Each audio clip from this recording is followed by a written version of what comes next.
প্রয়াত চিত্রনায়ক সালমান শাহর মৃত্যু নিয়ে দীর্ঘদিনের রহস্য যেন নতুন করে সামনে এসেছে। প্রায় 3 দশক পর 2026 সালে মামলায় নতুন করে গতি এসেছে। বিশেষ করে 9 আগস্ট মামলার আসামি অভিনেতা আশরাফুল হক ডন গ্রেপ্তার হওয়ার পর এখন সবচেয়ে বেশি আলোচনা এসেছে সালমান শাহর সাবেক স্ত্রী সামিরা হককে কেন এখনো গ্রেপ্তার করা হচ্ছে না। এবার কি গ্রেপ্তার হতে পারে সামিরা? সালমান শাহর মৃত্যুকে পরিকল্পিত হত্যাকাণ্ড দাবি করে 2025 সালে 20 অক্টোবর একটি হত্যা মামলা করা হয়। মামলায় সামিরা হক সহ মোট 11 জনকে আসামি করা হয়েছে। মামলার জন্য আসামিদের মধ্যে রয়েছে সামিরার মা লতিফা হক লুসি, ব্যবসায়ী আজিজ মোহাম্মদ ভাই এবং অভিনেতা ডন সহ আরও কয়েকজন। তবে মামলায় আসামি হওয়া আর গ্রেপ্তার হওয়া দুটি বিষয় এক নয়। কোনো আসামিকে গ্রেপ্তার করার জন্য তদন্তে তার বিরুদ্ধে প্রয়োজনীয় ভিত্তি, প্রমাণ এবং আইনগত প্রক্রিয়া গুরুত্বপূর্ণ। ফলে শুধু মামলায় নাম থাকার কারণে কাউকে স্বয়ংক্রিয়ভাবে গ্রেপ্তার করা হয় না। এর মধ্যে 9 আগস্ট ঢাকার হযরত শাহজালাল আন্তর্জাতিক বিমানবন্দর থেকে অভিনেতা ডনকে গ্রেপ্তার করা হয়। পরে আদালত তার জামিন আবেদনও নামঞ্জুর করে তাকে কারাগারে পাঠানোর নির্দেশ দেন।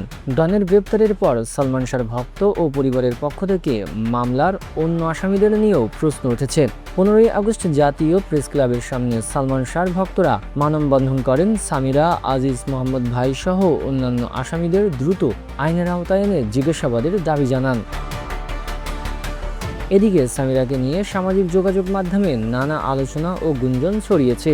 এমনকি তিনি দেশ ছেড়ে ভারতে চলে গেছেন এমনও দাবি ছড়িয়েছে।